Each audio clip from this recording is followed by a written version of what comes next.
What's up guys, Jeff Cavaliere, AthleanX.com. Today I'm going to show you the right way to do a tricep pushdown so that your triceps are getting the majority of the work. You see, because there's another version, a popular version, the way people do tricep pushdowns, and they actually turn them into what I call a jackhammer pushdown. They lean over the top, they get their elbows flared out, and then they start jackhammering away, just like this.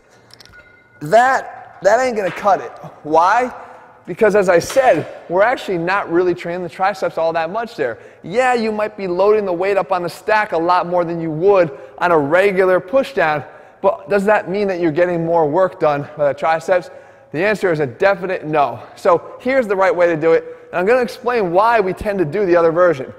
The right way is that you want to get your elbows into your sides and your hands away from your body, okay? Now, away from the body is doing a couple things, though, that might actually make you feel less likely to want to do this. It's making the weight heavier, because the further out we can make this rope from the area that's hinging here, this fulcrum point, that's going to make the weight a little bit heavier, as opposed to whether my hands were in close to my body. And you can try this yourself by just taking the rope, keep the arm against your chest, your hand against your chest, elbow in, and push down. And I can at least move this weight stack with what's up there right now.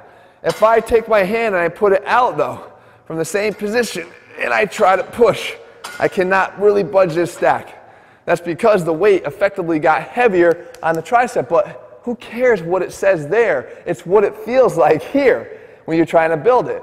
So why do we do this then? What's the jackhammer all about? Some of us start off with good intentions. We start off here and we press, and then as we get tired, we start leaning and leaning and leaning, and elbows start flaring and flaring and flaring, and before we know it, we're doing the dreaded jackhammer pushdown.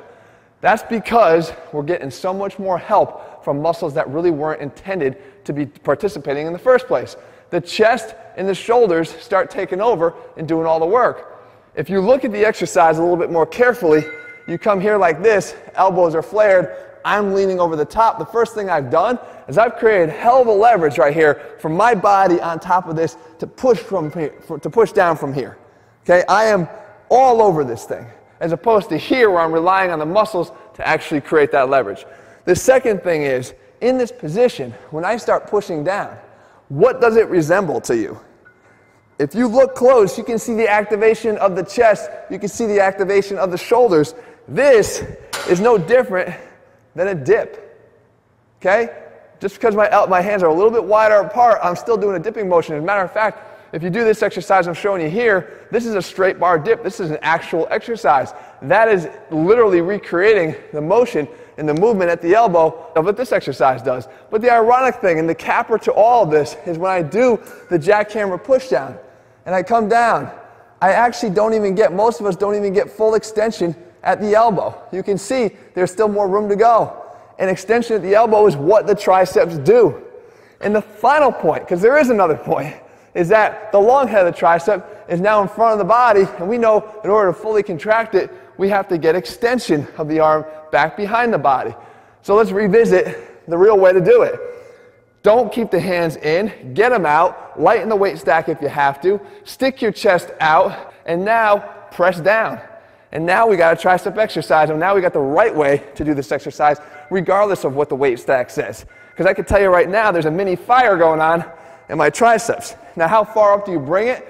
You want to bring it just to about chest level, but the more important thing is what's going on with the elbows. If the elbows start migrating up, now we start cheating from the other side. Now we got to cheat from the top down, and we don't want that, because we can get the lats cheating and we can get the abs cheating. We don't want either of those. So we keep it right here, about the level of the chest, and we press down from there. And you can see all the way to the back, the tricep all the way in the long head is doing the work. So guys, I hope you found this video helpful. Remember, this one came from our 23 exercise fails video, not because we were trying to poke fun at the exercise, it's because it's recognizable. We see people doing it. We've done it ourselves. It's not the way you want to do the exercise. In the meantime, guys, if you're looking for a program that lays it all out, it's not just about the exercises, but it's always about how you do them. Head to AthleanX.com, get one of our programs, use the program selector in the link below this video to find the one that's most suited to the goals that you're looking to achieve right now. In the meantime, if you like this video, leave your comments and thumbs up below. Let me know what I'm going to cover in a future video, and I'll do my best to do that for you in the days and weeks ahead. All right, guys, see you soon.